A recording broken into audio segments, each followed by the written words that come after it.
하나님께서 원하시는 제사라고 하는 제목으로 창세기 4장 1절에서 7절 말씀 함께 나누기 원합니다. 1절, 아담이 그의 아내 하와와 동침함에 하와가 임신하여 가인을 낳고 이르되 내가 여호와로 말미암아 득남하였다 하니라. 아담이 드디어 하와와 아이를 낳게 됩니다. 첫 번째 가정이 탄생하게 되는 이런 모습이죠. 아담과 하와는 동침하여서 가인을 낳게 됩니다. 그런데 가인을 낳았다 할 때 이 가인이라고 하는 이름 뜻이 얻다, 소유 이런 뜻이거든요. 가인이라고 하는 이름을 지어놓은 이유는 뭐냐면 내가 여호와로 말미암아 득남하였다. 이때 아들을 얻었다 이렇게 했기 때문에 얻었다라고 하는 뜻의 가인이라고 하는 이름을 붙여놓은 겁니다. 최초의 출산인 거죠. 얼마나 신기하겠어요. 그런데 여기에서 이제 득남하였다는 이제 아들을 얻었다잖아요. 아들을 얻었다 할 때 이 아들이라고 하는 단어가 아들로 써져 있는 게 아니라 남자라고 써져 있는가요? 아이로 써져 있는 게 아니라 이시라고 하는 단어를 쓴 겁니다. 이거는 갓난아이를 지칭할 때 쓴 적이 한 번도 없어요. 성경에서 주로 성인 남자를 의미할 때 쓰는 겁니다. 통일교나 JMS 같은 경우는 하와가 성인 남자를 낳았다 이런 식으로 이제 표현을 하는 겁니다. 이단 사설이 되는 거죠.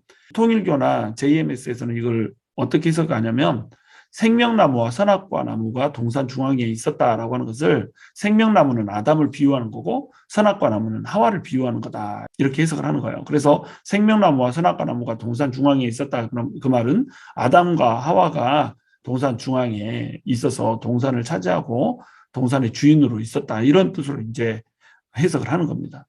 근데 이제 뱀이 와서 선악과를 먹으라고 유혹을 하잖아요. 이 선악과 먹은 것을 성적으로 해석을 하는 겁니다. 통일교도 그렇고 JMS도 그렇고 극단적으로 이 성적인 타락을 취하는 이런 종교잖아요. JMS는 얼마나 많은 여자들을 성적인 도구로 활용을 했습니까? 이때 이제 선악과 먹은 것을 성적으로 해석해서 하와가 사탄과 간음하여서 득남했다는 거예요.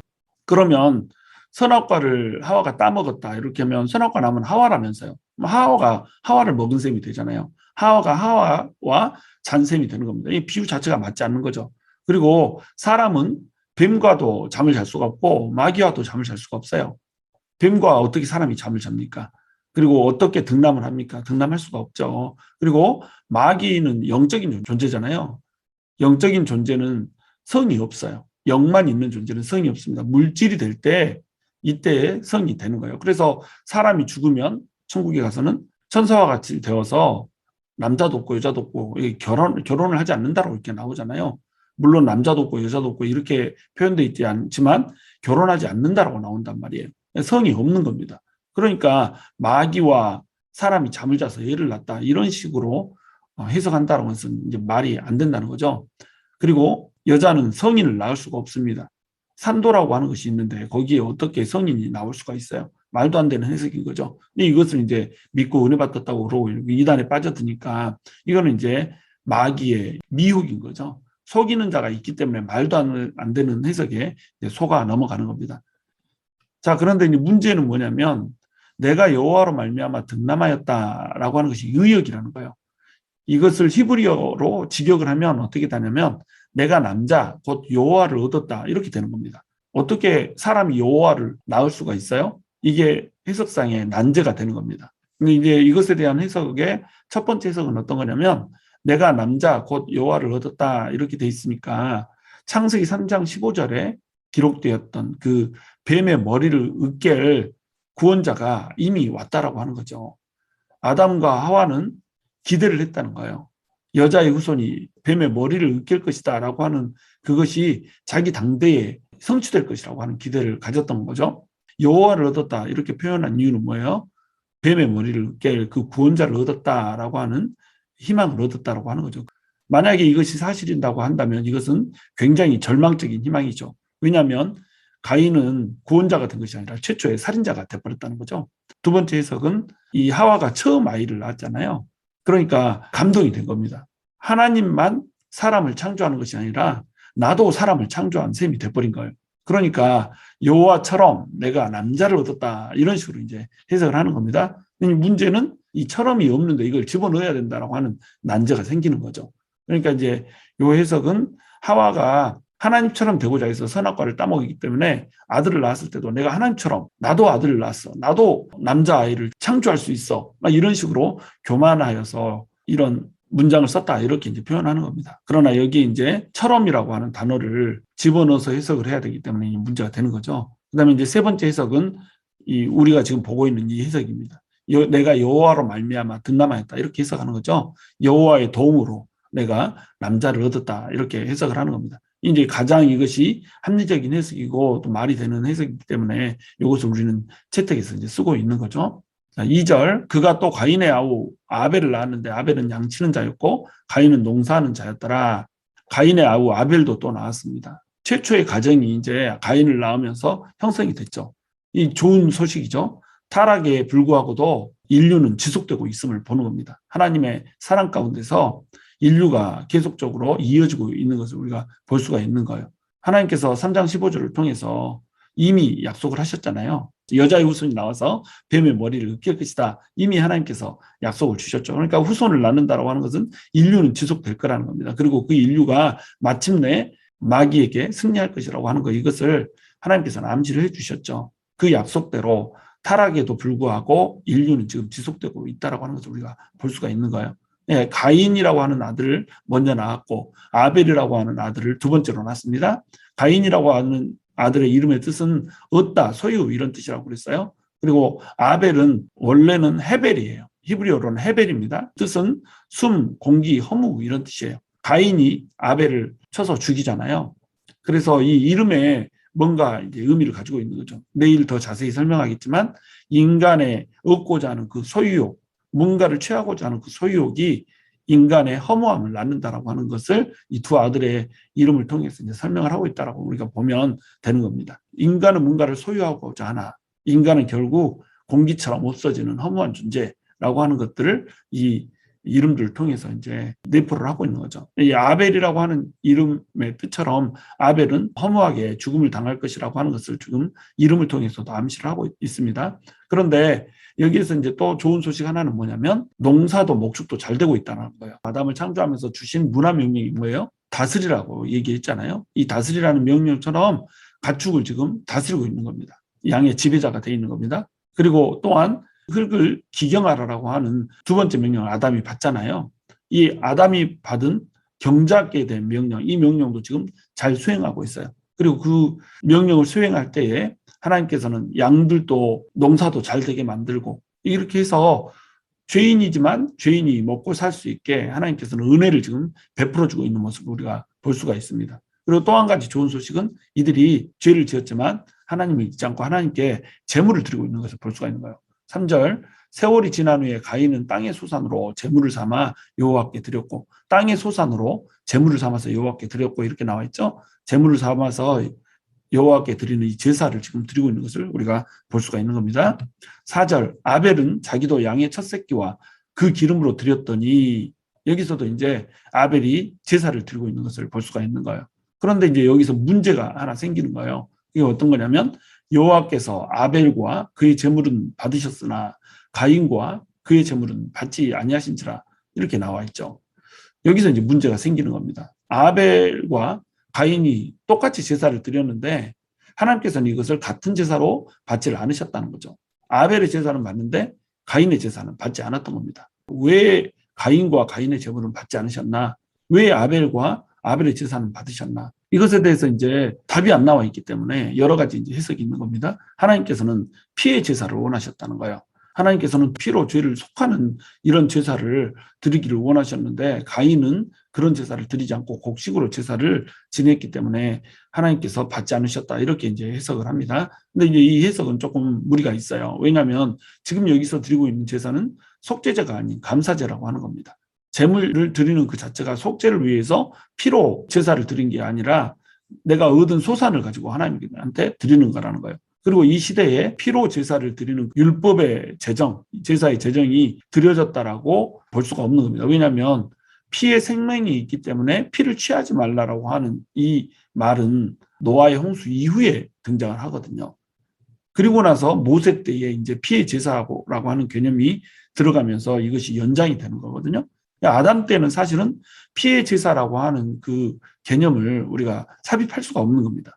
그러니까 자기가 얻은 소산을 가지고 하나님께 감사의 제사를 드리는 것, 이것은 타당한 거였다는 말이죠. 지금 아벨은 목축업을 하고 있기 때문에 양의 소산으로 드리고, 가인은 농사를 짓고 있기 때문에 농사의 소산으로 드리는 거, 이것이 이제 당연하다는 거죠. 히브리서에 보면 아벨은 믿음으로 가인보다 더 나은 제사를 드려서 하나님을 기쁘게 하셨다라고 하는 대목이 나와요. 그러니까 가인의 제사보다 아벨의 제사가 더 나은 제사였다는 거죠. 그러면 아벨의 제사는 믿음의 제사였고 더 나은 제사였다는 의미가 되는데, 왜 믿음의 제사였고 더 나은 제사가 된 것이었을까요? 그것이 뭐냐면 가인은 소산 중에 일부를 드린 거예요. 땅의 소산으로 드렸다, 이렇게 나옵니다.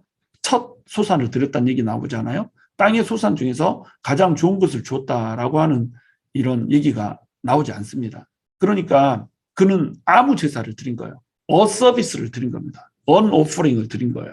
하나님께 나올 때 손에 잡히는 대로 그냥 갖고 와서 아무거나 드린 거죠. 그래서 하나님께서는 가인의 제사를 받을 수가 없었던 거죠. 근데 아벨은 뭘 드렸다고 나오냐면, 아벨은 자기도 양의 첫 새끼와 그 기름으로 드렸더니 이렇게 나오죠. 첫 새끼라고 하는 것은 뭐냐면 모든 것을 다 드렸다는 거예요. 처음 것을 드리는 것은 뭐냐면 모든 것이 하나님으로부터 나왔다라고 하는 것을 의미를 하는 겁니다. 이게 이제 첫 소산이거든요. 첫 새끼.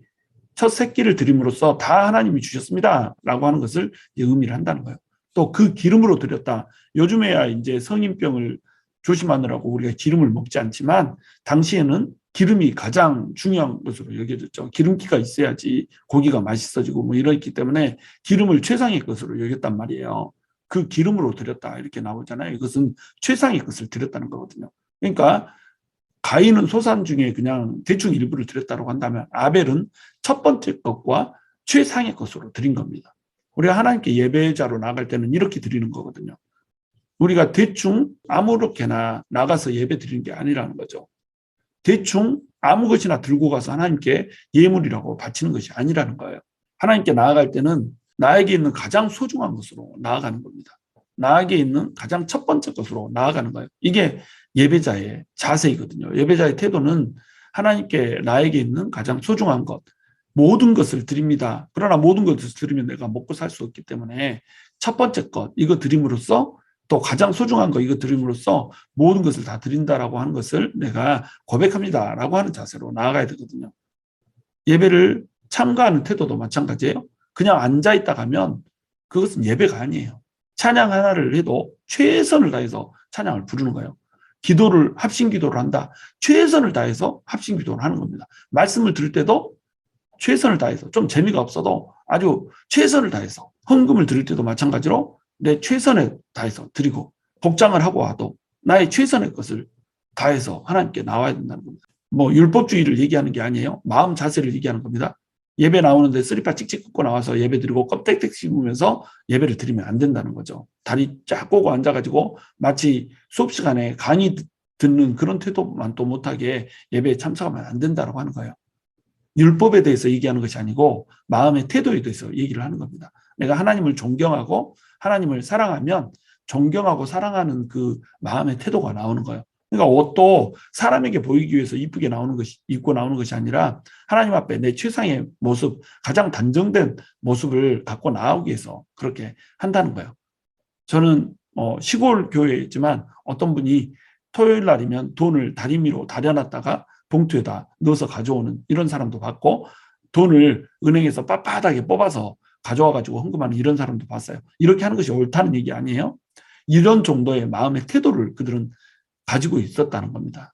그것을 하나님께서 기쁘게 받으신다는 말이에요. 하나님께서 뭐 빳빳한 돈을 좋아하시겠어요? 하나님께서 뭐 우리가 입고 있는 우리 사람이 만든 옷에 최상품의 옷을 뭐 좋아하겠어요? 그렇지 않죠. 그런데 하나님은 마음의 태도를 본다는 겁니다. 마음이 하나님한테 온전히 모든 것을 바치는 마음으로 오는가 안 오는가, 이것을 본다는 거죠. 사람에게 보이기 위해서 가장 좋은 옷을 입고 오는 것, 이것은 하나님이 받지 않으시죠. 좋은 옷을 입고 오는데 왜 좋은 옷을 입고 오는가? 만약에 좋은 옷이 없다면 어떻게 해야 될까요? 내가 가지고 있는 것 중에 최고의 것을 입고 오는 거예요. 내가 신고 있는 신발이 슬리퍼밖에 없다면 어떻게 할까요? 슬리퍼 중에서 최상의 것을 입고 오는 겁니다. 자, 이렇게 해야 되는 이유, 겉으로 보이는 그 모습이 외모가 좋기 때문이 아니라 외모는 우리의 마음을 반영하기 때문에 그렇다는 거예요. 돈을 뭐 헌금으로 많이 가지고 나오는 사람이 있고 조금 가지고 나오는 사람이 있어요. 그러나 이 많고 적음이 문제가 아니고 내 마음속에서 가장 최상의 것을 가지고 나왔는가 안 나왔는가, 이것이 중요하다는 겁니다. 이 예배자는 항상 하나님 앞에 나올 때 첫 번째 것, 가장 좋은 것, 이것을 들고 나와야 된다고 하는 것, 이것을 우리가 기억해야 된다는 거예요. 근데 여기서 이제 우리가 주의해서 봐야 되는 것은 뭐냐면, 아벨과 그의 제물은 받으셨으나 가인과 그의 제물은 받지 않으셨다, 이렇게 얘기를 하는 겁니다. 아벨과 그의 제물을 받으셨다.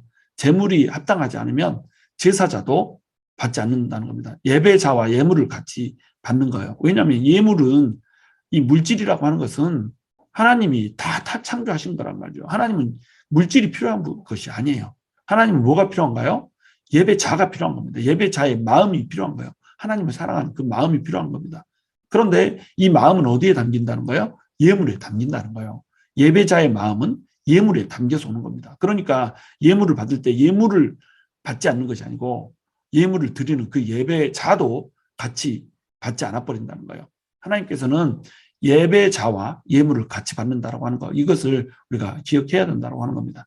또 한 가지 우리가 기억해야 될 것은 뭐냐면, 가인이 몹시 분하여 안색이 변하니, 이렇게 나와 있어요. 자기 예배가 안 받아들여졌기 때문에 화를 내서 하나님 앞에 안색이 변했다는 이런 뜻이 되는 거예요. 하나님한테 분을 내고 있는 겁니다. 자, 예배가 받아들여지지 않았으면 왜 예배가 받아들이지 않았는지, 왜 하나님께서 내 예배는 받지 않았는지를 고민하고 생각해야 될 거 아니에요? 그런데 자기를 탓하는 것이 아니고 예배를 받지 않으신 하나님께 지금 성을 내고 있는 모습을 우리가 볼 수가 있는 거죠.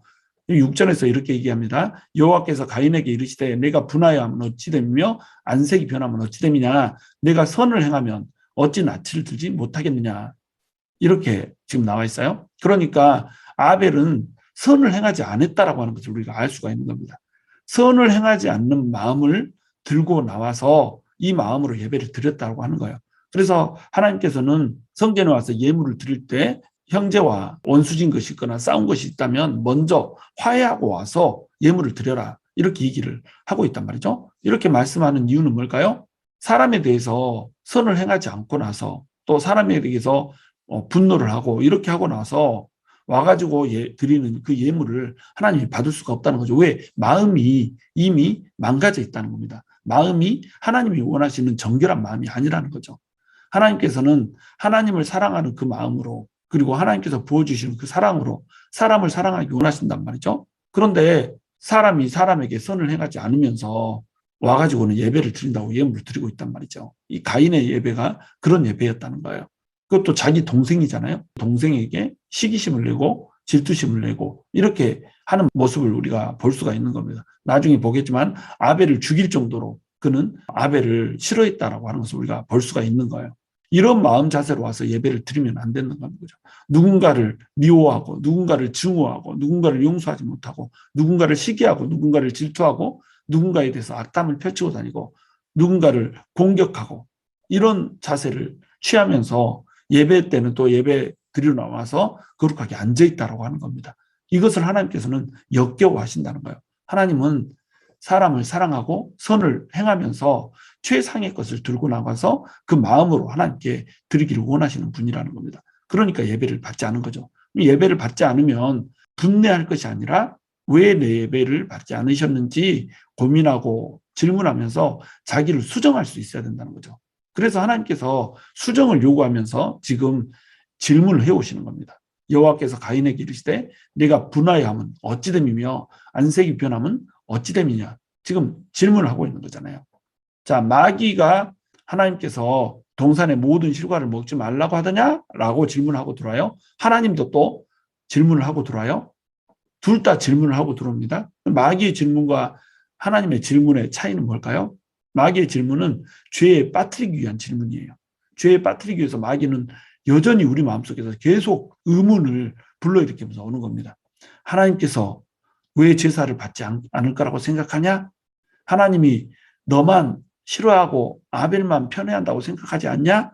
이것은 부당하다고 생각하지 않냐? 이런 식으로 접근하고 들어오는 겁니다. 그러니까 이 질문에 넘어가면 어떻게 되겠어요? 죄를 짓게 되는 방향으로 가게 되는 거죠. 근데 하나님은 어떻게 질문하고 오세요? 네가 분하여하면 어찌 됨이냐? 안색이 변하면 어찌 됨이냐? 라고 질문하면서 온다는 겁니다. 이건 수정을 요구하는 거거든요. 네가 분해하는 것을 나는 좋아하지 않는다. 네가 분해하는 것이 타당하지 않다. 네가 안색이 변한 것이 잘못이다. 라고 하는 것을 지적하고 오시는 겁니다. 이래서 수정을 요구하시는 거죠.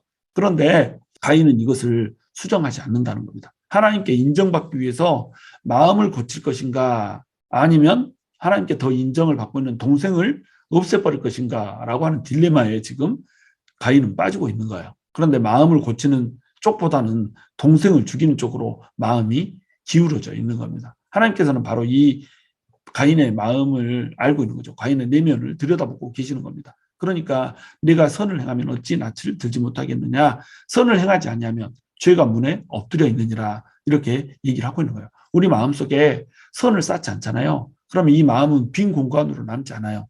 우리가 착한 마음, 하나님께서 기뻐하시는 마음을 우리 마음에 품지 않으면 이 마음에는 마귀가 들어오는 겁니다. 이 마음은 항상 채워져야 되거든요. 이 마음은 두 가지 중에 하나로 채워지는 거예요. 하나님이 주시는 마음으로 채워지든지 마귀가 주는 마음으로 채워지든지 우리가 하나님의 음성을 듣든지 아니면 마귀의 속삭임이 듣든지 공터라고 하는 것은 없는 겁니다. 이 마음의 고지는 항상 누군가가 차지를 하는 거예요. 하나님이 차지할 것인가 성령님이 차지할 것인가 아니면 마귀가 차지할 것인가 둘 중에 하나가 차지하는 겁니다. 그래서 하나님께 우리 마음을 내어드리지 못하고 하나님이 원하시는 마음으로 우리 마음을 채우지 못하잖아요. 그러면 이 마음은 누가 채워요? 마귀가 채운다는 거예요. 마귀가 채우는데 여기서는 죄를 인격화시켜서 얘기를 하고 있어요. 죄가 문에 엎드려 있느니라. 자, 문 앞에서 죄라고 하는 것이 마치 맹수가 그 먹잇감을 사냥하려고 하는 것처럼 웅크리고 있는 모습, 도사리고 있는 모습, 이 모습으로 지금 표현되고 있는 겁니다. 굉장히 시각적이죠. 이런 모습으로 하고 지금 준비를 하고 있는 거예요. 선을 행하지 않으면 마음속에 선을 품지 않고 이 선을 실제로 삶 속에서 행하지 않으면 내가 너를 덮쳐서 먹어버리겠다 이거죠. 그래서 죄가 가인을 원한다라고 얘기해요. 죄가 너를 원하나 너는 죄를 다스릴지니라. 죄를 누가 다스려요? 사람이 다스린다는 거죠. 마귀는 계속 죄를 마음속에다 심어 넣어요. 마음은 누가 다스리는 건가요? 자기가 다스리는 겁니다. 이 마음은 지정의로 돼 있어서 의지적 결단으로 이 마음을 하나님한테 내줄지 마귀한테 내줄지를 자신이 결정하는 거예요. 이걸 이제 자유의지라고 부르는 거잖아요. 그런데 죄를 다스려버리지 못하면 어떻게 되죠? 죄한테 다스림을 받아버린다는 거예요. 그래서 우리는 계속 죄악과 싸움을 펼치고 있는 거예요. 가인은 지금 하나님의 도전을 받고 있죠. 어떤 도전이죠? 동생을 지배하려 하지 말고 죄를 지배하려고 해라 라고 하는 도전을 받는 겁니다.